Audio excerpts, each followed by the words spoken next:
मैया यशोदा को नंद बाबा ने समझाया और एक दिन की घटना घटती है। गर्गाचार्य जी महाराज स्वयं आ गए नंद बाबा के पास।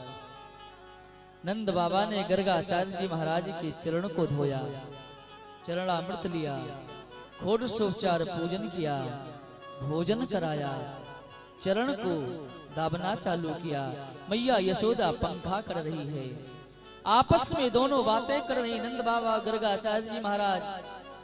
नंद बाबा ने कहा, गुरुदेव बहुत दिनों के बाद में कृपा किया। गर्गाचार्य ने कहा, यदुराज नंद बाबा क्या करूं, कभी इधर आना नहीं हुआ और आज आना हुआ तो कम से कम सोचा कि आपसे मुलाकात करते हुए चलूं। मैया यशोदा ने कहा, भगवान एक प्रार्थना है। क्या? जब से मुझे पुत्र हुआ है ना, जब से मेरे ब्रज में, मेरे गोकुल में आए दिन कोई ना कोई आपदा आती रहती है और खासकर मेरे लाला पर आती रहती है। ऐसा करो मेरे लाला का भाग्य देख दो, कोई गड़बड़ तो नहीं है। देखिए, अपने संतान के बारे में जितना चिंता माँ को होती है उतना पिता को नहीं होती। कोई भी मिल जाए तो माँ अपने बारे में बाद में पूछेगी, पहले पूछेगी मेरे बेटे के बारे में बताओ, मेरे बिटिया के बारे में बताओ, मेरे संतान के बारे में बताओ। और यहाँ तक पूछते पूछते पूछ लेंगे कि शादी विवाह तो अच्छा होगा ना। सबसे ज्यादा चिंता अपने संतानों की माँ को होती है। मैया यशोदा ने कहा, मेरे लाला के बारे में बताओ। गर्गाचार्य जी महाराज ने कहा कि देवी जी आप अपने पुत्रों का नाम बताइए, आप नाम बताइए। यशोदा मैया ने कहा, नाम तो मैंने कोई रखा ही नहीं, बस छोटे लाला बड़े लाला, बस यही दो नाम। गर्गाचार्य जी महाराज ने कहा, देवी जी तो बिना नाम के गणित सूत्र नहीं लगाया जा सकता, ज्योतिष की विद्या नहीं किया जा सकता, इसलिए नाम अति आवश्यक है। तो मैया यशोदा ने कहा, भगवान अब आप जैसे संत पधारे हैं और मेरा लाला 1 वर्ष को हो गयो तो कम से कम आप नामकरण तो कर दीजिए। अब आप से अच्छा संत, आप से अच्छा ब्राह्मण मेरे द्वार पर कौन आएगा। श्री गर्गाचार्य जी महाराज ने कहा, ठीक है मैं नामकरण करूंगा, लेकिन एक शर्त है, आप नामकरण उत्सव को संक्षेप में रखेंगे, गुप्त रूप से मैं नामकरण करूंगा, वरना मैं जानता हूं कि जितनी आपदा आती है ये कंस के द्वारा ही भेजे आते हैं। और कहीं कंस को पता चला कि गर्गाचार्य ने जाकर नामकरण किया तो मैं महाराज वसुदेव के कुल का पुरोहित हूं, तो उसको पूर्ण रूप से विश्वास हो जाएगा कि वसुदेव ने किसी गुप्तचर के द्वारा भेजा होगा और आपके लाला को मारने के लिए और सारी युक्तियां करना चालू कर देगा। महाराज नंद ने कहा कि प्रभु जैसा आपका आदेश, आप नामकरण करें। गौशाला में ले जाकर के नामकरण की प्रक्रिया को करते हैं। मैया रोहिणी ने, मैया यशोदा ने अपने मन में विचार किया, इस बाबा का नाम मैंने बहुत सुना है, कुछ ज्ञानी भी है कि नहीं, इसलिए ऐसा करते हैं बहन तू मेरे लाला को ले ले और मैं तेरे लाला को ले लूं, और यदि कहीं बाबा ने सच बता दिया कि जिसकी गोद में जो लाला है उसका नहीं एक दूसरे का है, तो समझ लूंगी इससे पहुंचा ब्राह्मण कोई नहीं है, और नहीं बता पाएंगे तो नामकरण हो ही जाएगा, नामकरण लेना है। इसी बहाने गर्गाचार्य जी महाराज का परीक्षण भी हो जाएगा। कहा ठीक है। दोनों माताएं आपस में, रोहिणी मैया ने यशोदा मैया के लाला को ले लिया और यशोदा मैया ने रोहिणी मैया के लाला को ले लिया। नंद बाबा पूजन करके मैया यशोदा के साथ में भगवान गजानन की आराधना करके निवेदन किया, गुरुदेव अब नामकरण करें। देखिए नामकरण 16 संस्कार में एक संस्कार होता है। हमारे आपके यहाँ वैदिक सनातन धर्म में 16 संस्कार होता है, जो गर्भाधान से लेकर के और अंत्येष्टि संस्कार तक 16 संस्कार होते हैं। हम हर एक संस्कार को किसी ब्राह्मण के द्वारा, किसी आचार्य के द्वारा शास्त्र सम्मति से कराते रहेंगे तो जो हमारी संतानें होंगी, फिर हमको दर दर भटकना नहीं पड़ेगा कि हमारी संतानें अच्छी हो जाएं, वो संस्कार से ही अच्छी हो जाएगी। लेकिन प्यारे, हम और आप धीरे धीरे सब संस्कार भूलते जा रहे हैं, सब संस्कार भूलते जा रहे हैं। कुछ संस्कारों को तो इसलिए भूलते जा रहे हैं कि किसी ब्राह्मण को, किसी आचार्य को, किसी संत को बुलाएंगे तो दक्षिणा देना पड़ेगा, इसलिए ब्राह्मण वाला कार्य भी स्वयं कर लो, ब्राह्मण वाला कार्य स्वयं कर लो। प्यारे, हम अनर्गल हजारों लाखों खर्च कर देते हैं, और यदि अपने घर के उत्सव के समय किसी ब्राह्मण को बुला करके 1100-2100 दे करके प्रणाम कर लेंगे तो क्या उसी में कंगाल हो जाएंगे? 1100-2100 के बदले न जाने कितना आशीर्वाद दे करके चला जाएगा, और आशीर्वाद में वो ताकत होती है, वो बल होता है कि जो कोई कुछ नहीं कर सकता वो आशीर्वाद कर देता है, आशीर्वाद कर देता है। इसलिए मैं हाथ जोड़ करके प्रार्थना करूं। और फिर ये बिहार की धरती है, और बिहार की वो धरा है नालंदा जिला। आज मैं अपने परिवार वालों के साथ, ये हमारे परिवार तो हैं, अपने परिवार वालों के साथ राजगीर और नालंदा को घूमने गया था। राजगीर में भी कई जगह पर घूमा, उसके बाद में मैं नालंदा गया तो कुछ लोगों ने कहा आप वहां घूम लो, वहां घूम लो। हमने कहा नहीं, मैं केवल नालंदा विश्वविद्यालय देखने आया हूं, क्योंकि नालंदा विश्वविद्यालय में इसके बारे में आपको क्या बताऊं। यदि मैं उस विद्यालय के बारे में बताऊं तो यही होगा कि नानी के सामने ननिहाल का बखान करना। लेकिन यही इतना जान लेना कि आपके बिहार की धरती पर नालंदा विश्वविद्यालय एक ऐसा विद्यालय था जहां पर देश ही नहीं बल्कि विदेश से आकर के लोग शिक्षा ग्रहण करते थे, संस्कार ग्रहण करते थे, और यहाँ का संस्कार, यहाँ का कल्चर लेकर अपने विदेशों में यहाँ जाकर के अपना नाम रोशन करते थे। आप उस धरती के हो।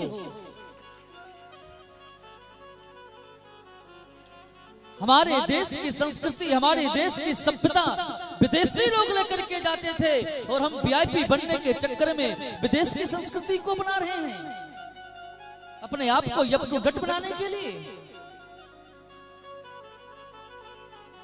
वहां पर जाकर के मुझे पता चला, कुछ लोगों ने बताया, पहले पूछा महाराज जी आप कहां से आए, तो मैं बताया अयोध्या से, केवल घूमने के लिए आया हूं।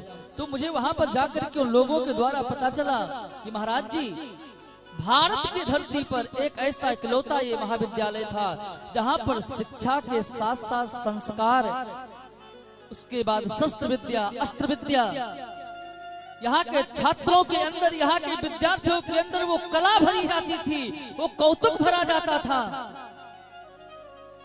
कि अपने पैर पर खड़े होकर के एक एक छात्र हजारों का पालन पोषण कर सकता था। लेकिन जब मुगल साम्राज्य आया तो सबसे पहले हमारे संस्कृति को विनष्ट किया, हमारे विश्वविद्यालय नालंदा को ध्वंस किया, यहाँ के शास्त्रों को, यहाँ के पुराणों को जला करके राख कर दिया, क्योंकि हमारा संस्कार हमारी पहचान बताता है कि हम क्या हैं, हम क्या हैं। इसलिए मेरे भाई बहन, संस्कार अति आवश्यक है, और नामकरण संस्कार तो ऐसा संस्कार है इसको ब्राह्मण के द्वारा ही कराना चाहिए। ब्राह्मण के द्वारा, जब आप ब्राह्मण के द्वारा कराओगे तो आपके बेटे का नाम भगवान से मिलता जुलता रखेंगे। राम कृष्ण हरि नारायण हरि ओम, शिवांश देवांश भगवान से मिलते जुलते रखेंगे। दुर्गा शक्ति अन्नपूर्णा ऐसे बेटियों का नाम रखेंगे। आप लोगे अपने बेटी बेटा का नाम, लेकिन याद आता रहेगा नारायण, याद आता रहेगा भगवान का नाम। लेकिन हम और आप इतने वीआईपी हो गए, सोचे ब्राह्मण को कौन बुलाए, स्वयं नामकरण कर लो। स्वयं नामकरण जिस नाम का कोई अर्थ ही नहीं होता, माफ करना, चिंटू पिंटू पप्पू गप्पू सप्पू टप्पू, किसी के हृदय में ठेस पहुंचाना नहीं है, लेकिन इस नाम का कोई अर्थ नहीं होता। और जो बिना अर्थ का नाम होता है, उसके जीवन में भी लगभग 80% कोई अर्थ ही नहीं रह जाता। और नाम भी ऐसा रखना चाहिए ना कि वो हर काल में अच्छा लगे, छोटे में भी अच्छा लगे, युवानी में भी अच्छा लगे, बड़े में भी अच्छा लगे। जैसे मान लो आपने अपनी बिटिया का नाम रख दिया राधा जी, छोटी है तो राधा जी, विवाह हुई तो राधा जी, वृद्धावस्था को भी प्राप्त हुई तो राधा जी। कितना अच्छा है। जानकी कितना प्यारा नाम है।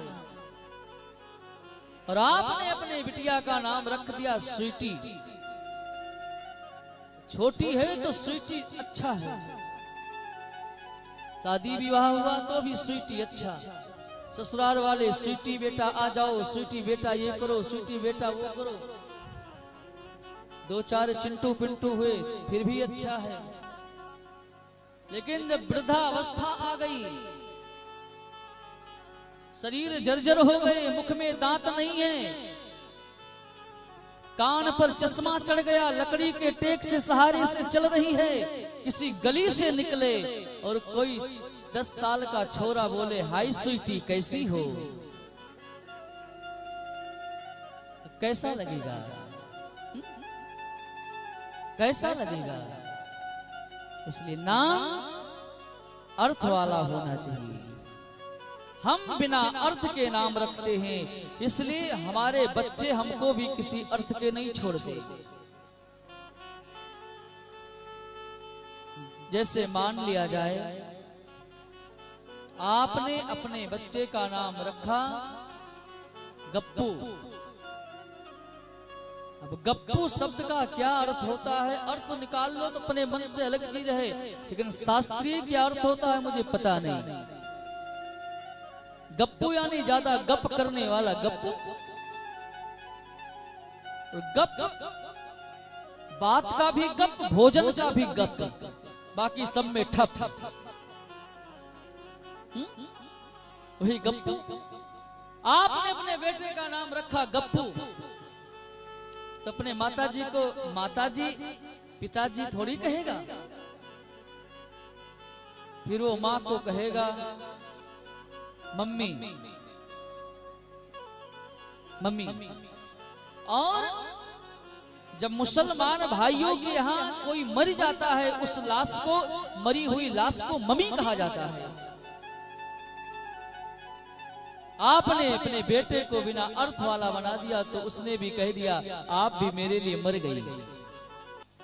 और अब तो प्यारे और शॉर्टकट कर दिया, मॉम। मोम समझते हो ना कि जिसको जला दिया जाए तो धीरे धीरे मोम नीचे ताप से खिसकने लगता है, खत्म होने लगता है। यानी बेटा कहता जैसे जैसे मैं बढ़ूंगा वैसे वैसे अब धीरे धीरे आप नीचे जाओगे, आपका अस्तित्व मिट जाएगा, आपका रहना खाना पीना दुश्वार हो जाएगा। और पिता को पापा, जो पाप का ही ढेर है वही पापा, पापा। और अब तो और ज्यादा एडवांस डैड, यानी खत्म हो। इसलिए प्यारे नाम ऐसा होना चाहिए कि जो तीनों काल में अच्छा लगे। जब अपने बेटे का नाम राम रखोगे, कृष्ण से मिलता जुलता रखोगे, तो आपका बेटा रावण का कृत नहीं करेगा, कंस का कृत नहीं करेगा। वो करना भी चाहेगा तो लोग कहेंगे भैया अपने नाम को तो कम से कम बचाकर रखो, नाम का गर्मा तो रखो। नाम है राम का, कृत करते हो रावण का। इसलिए प्यारे मैं निवेदन करूं कि नाम ऐसा रखो कि मिलता जुलता हो। दोनों पुत्रों को लेकर के दोनों माताएं पहुंची। गर्गाचार्य जी महाराज ने नेत्र बंद करके ध्यान लगा करके देखा तो रोहिणी मैया ने मैया यशोदा के पुत्र को लेकर के बैठी है। तुरंत इशारा कर दिया मैया रोहिणी मैया यशोदा के तरफ, क्योंकि बड़े लाला को लेकर के यशोदा बैठी थी। इशारा किया अयम ही रोहिणी पुत्रो रमयन सुहृदो गुणे आख्यास्तयते रामः इति बलादिक्यात् बलं विदो।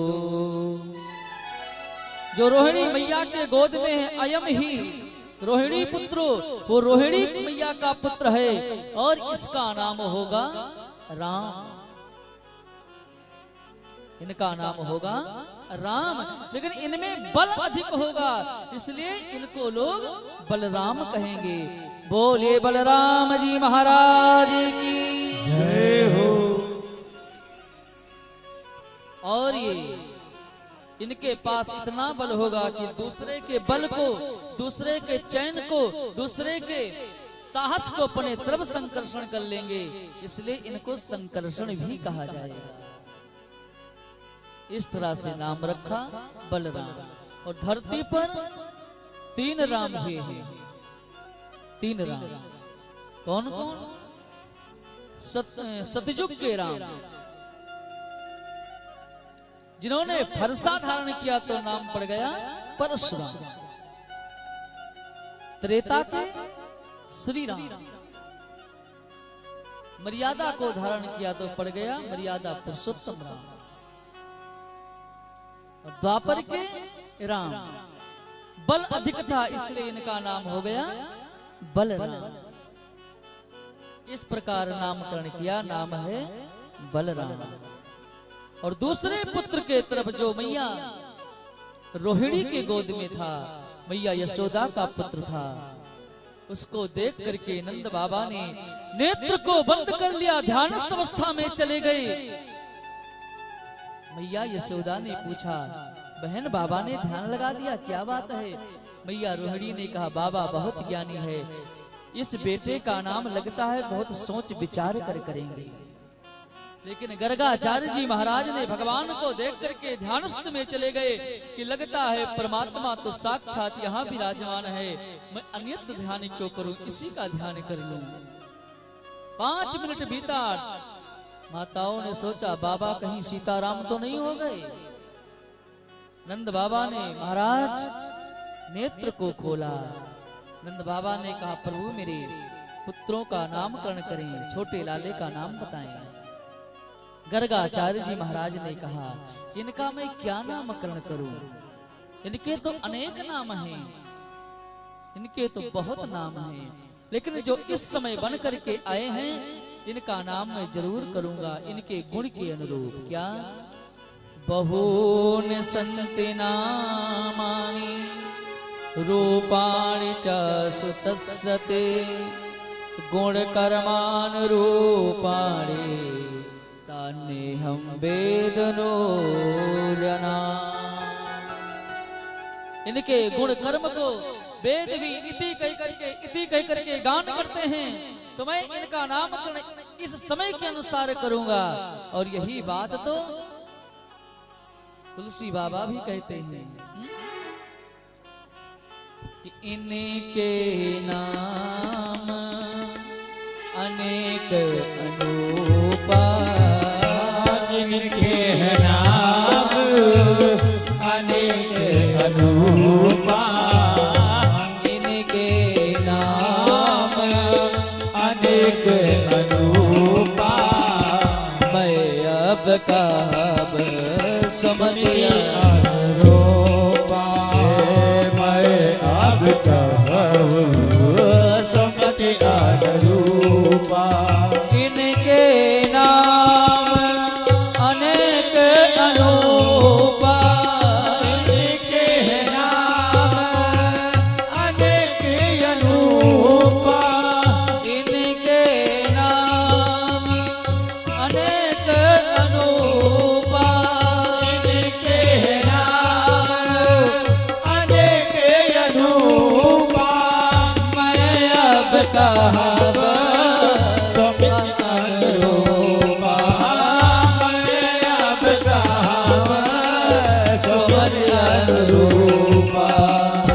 श्री राम जय राम। सभी लोग भाव से प्रेम से ताली बजाते हुए पीछे वाले भी सभी लोग जय जय राम श्री राम जय राम जय जय राम श्री राम जय राम जय जय राम श्री राम जय राम जय जय राम श्री राम जय राम जय जय राम।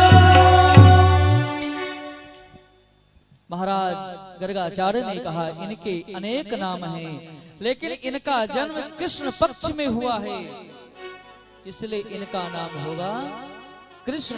और चंद्रवंश में इनका जन्म हुआ, इसलिए नाम के साथ में चंद्रमा जुड़ जाएगा, इसलिए इनको लोग कहेंगे कृष्ण चंद्र। बोलिए कृष्ण चंद्र भगवान की जय हो। गर्गाचार्य ने नाम का अर्थ बताया, कर सयत मनः कृष्णा इत कृष्णा। ये दूसरे के मन को आकर्षण कर लेंगे अपने तरफ। जो एक बार इनको देख लेगा, जो एक बार इनका हो जाएगा, वो इन्हीं का होकर के ही रहेगा। और आप विचार करेंगे, आप लोग वृंदावन गए होंगे ना, आप लोग अयोध्या भी गए होंगे, कनक बिहारी सरकार और ब्याके बिहारी सरकार का आपने दर्शन किया होगा। यदि आप 10 मिनट वहां पर बैठ करके ठाकुर जी से नजरें लड़ा करके बैठे होंगे, तो कभी देखे होंगे भगवान का हाथ चल रहा है, कभी भगवान लगता है बोल देंगे, भगवान के चरणों से कभी मन को हटाया ही नहीं जाता। ऐसे ठाकुर जी मन को खींच कर चिपका लेते हैं अपने चरण में। कर सयत मनः कृष्णा। ये मन जानते हो क्या है? ये मन हाथी है। मन बड़ा बावला होता है, हाथी। हाथी को बस में करने के लिए पिलवान एक शस्त्र को रखता है, जिसको अंकुश कहते हैं। अंकुश तिरछा होता है और एक मछली मारने वाला यंत्र होता है जिसको बंसी कहा जाता है, वो भी टेढ़ा होता है। जो मछली पकड़ते हैं उसमें कुछ खाद्य पदार्थ लगा करके जल में छोड़ देते हैं, मछली आती है, खाने की वस्तु जान करके अपने आप को पकड़ा देती है, उसको वंशी कहते हैं। दोनों का आकार तिरछा होता है। तो भगवान कृष्ण के शब्द में जो रकार कृष्ण लगा है, वो वंशी और अंकुश का काम करता है। जब ये मन मतवाला हो जाता है, पागल हाथी की तरह स्वतंत्र हो जाता है, तो भगवान के चरणों के जाने के बाद में भगवान उस तिरछे रकार से मन को खींचकर अपने चरणों में लाकर खड़ा कर देते हैं। ये मेरे प्रभु हैं, ये मेरे कन्हैया। इस प्रकार श्री गर्गाचार्य जी महाराज ने नामकरण किया। माताओं ने अपने मन में विचार किया, ये बलराम कृष्ण, कृष्ण कहने से जबान को बड़ा तोड़ना पड़ता है, इसलिए मैं ऐसा नाम नहीं कह सकती। माताओं ने अपना प्यारा नाम रखा। हर माँ अपने बच्चों का एक प्राइवेट नाम रखती है, जो प्रेम वात्सलता का नाम होता है। तो कन्हैया का नाम रखा कनुआ और बलदाऊ जी का नाम रखा बलुआ। माताएं जब बुलाती थी, अरे कनुआ किधर गया, अरे बलुआ चल, कुछ माखन तो खा ले। इस तरह से माताएं प्रेम करती थी। नामकरण संस्कार हुआ और प्यारे जो भगवान के नाम को स्मरण करते हैं, भगवान के नाम को याद करते हैं, भगवान हमेशा उन पर कृपा करते हैं। इन्हीं नाम के जप को संतों ने, महात्माओं ने जोर दिया है कि भगवान के नाम का स्मरण करो, भगवान के नाम को जप करो।